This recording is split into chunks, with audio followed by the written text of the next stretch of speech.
It's the Real Estate Podcast, brought to you by ANZ Home Loans for financial well-beings. Hey, it's the Real Estate Breakfast here again after another weekend. Rapidly came and went. Often, if you are looking at real estate over the weekend, you almost need to take a Monday off to digest what you have seen, work through all the numbers. You've got to then get in touch with real estate agents. You've got to sit down and just do that whole sort of processing. But of course, in the middle of all of this, we are saving for a mortgage and making the numbers work. So, of course, you are going to be back at work this morning, probably fueling the body for breakfast on our Monday morning. It is February the 9th. Talking of eating, the Bureau's latest living cost indexes recorded annual cost increases of between 2.3 and 4.2% in the year to December.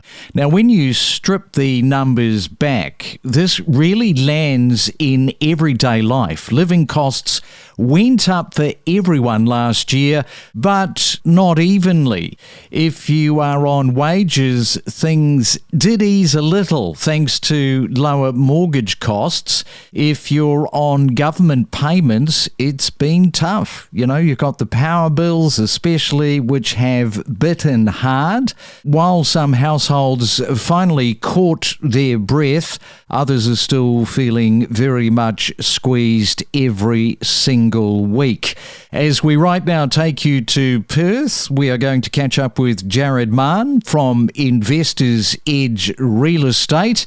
And a very good morning to you, Jarrad. Welcome on to the Real Estate Breakfast. It's a wonder how people are able to afford this current economy and just the cost of living these days. Yep, it's certainly crazy times. We've got people struggling on one hand, but we've also got a crazy hot market here in Perth and people paying higher and higher prices every week.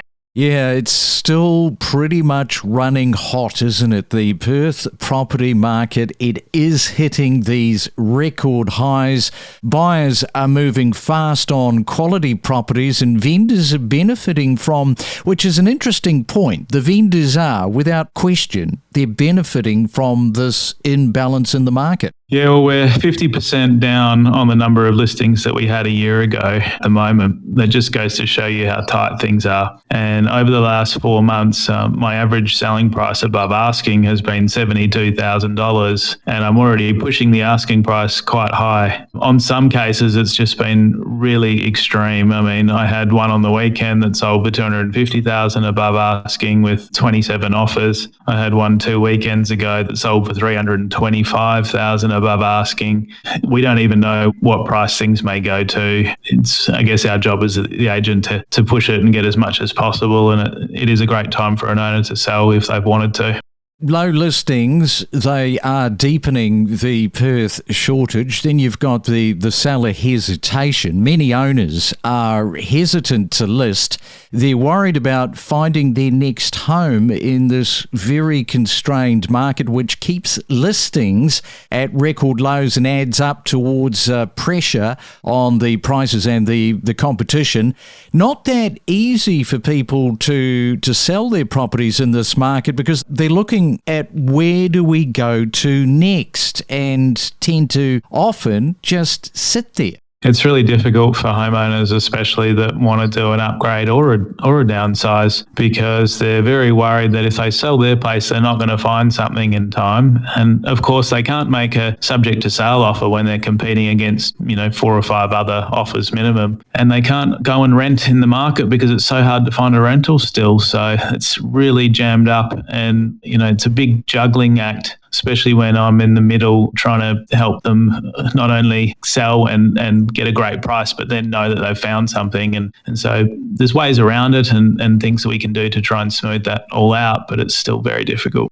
What do you think is likely going to happen? We are in 2026 now. Growth over the next 12 months for somebody that is, how long have you been in the Perth property market?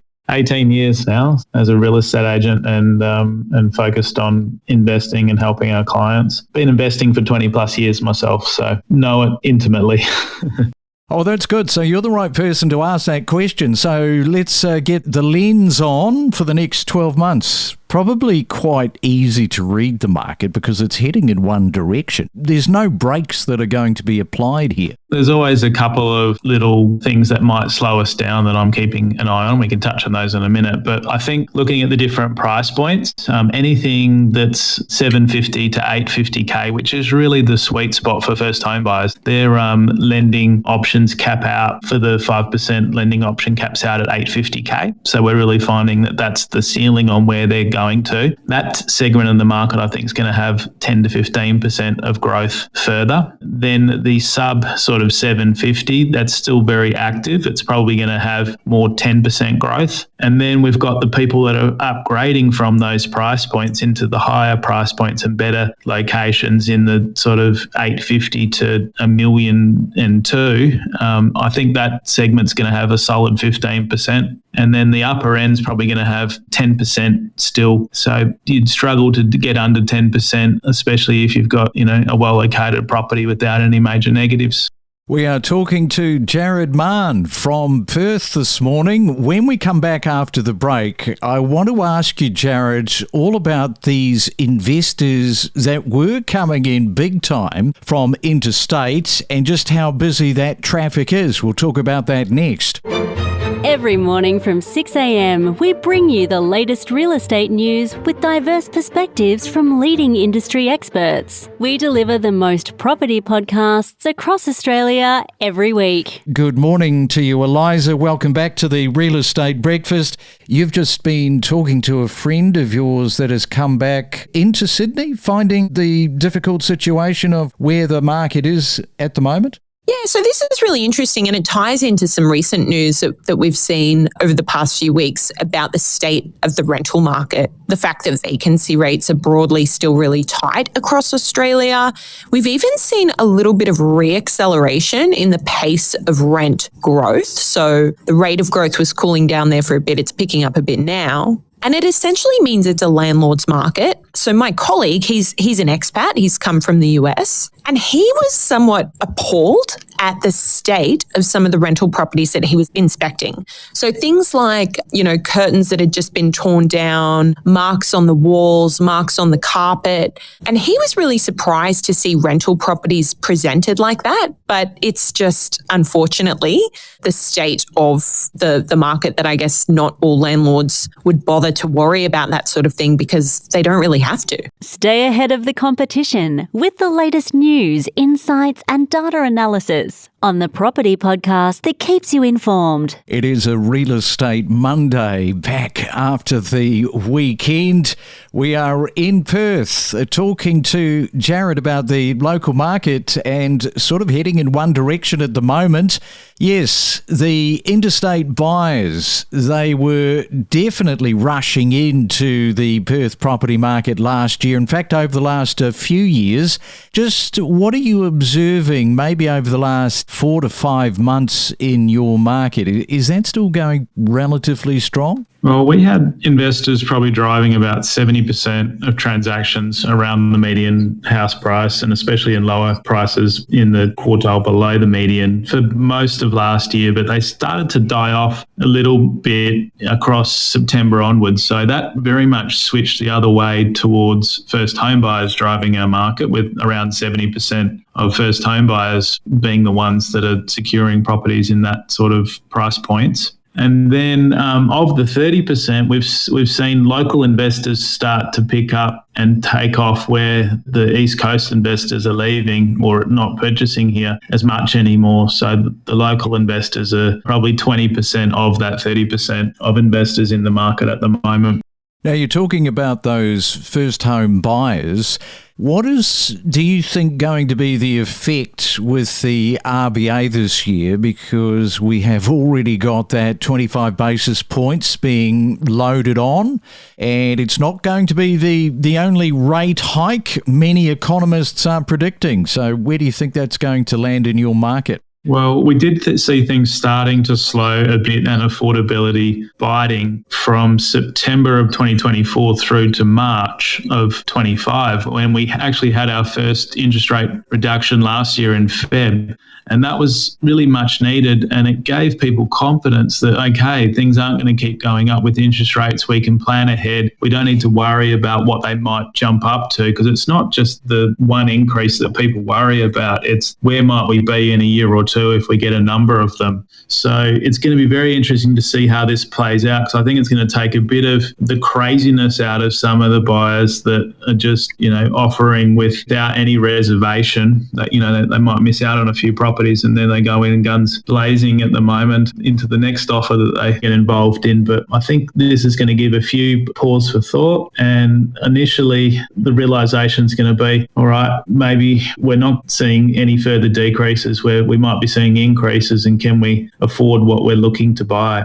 Yeah, you talk about the sort of all guns blazing. That is a nice way to put it, because if you're on that 5% guaranteed scheme, suddenly you can loan more. We highlighted that towards the end of last year, talking about the enormous amount of mortgage that somebody is taking on. And then if you've got the rising market, that is a fair point. People will stop maybe and say, well, we just can't afford to go any further now because this is becoming just untenable from the interest rate. I think what it'll do more so, and we've seen people adapt already to higher prices by moving into other property types and lower price points, and making some trade-offs and concessions on location, and maybe not going for the house but going for the villa in the better located spot. So I don't think it's going to take us out of these sort of boom seller's market conditions. I think it's more just going to adjust,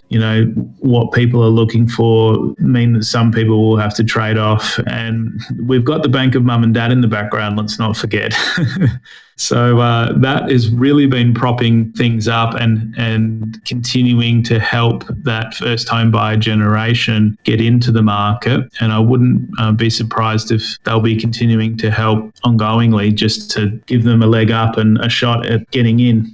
The millennials younger as well, talking about the baby boomers and just how lucky the baby boomers had it. But it's the baby boomers of these mum and dad bankers at the moment that have been helping kids into property. All right, we'll leave it there, Jarrad. Great to talk to you for the first time in 2026. Have a great first quarter there in Perth.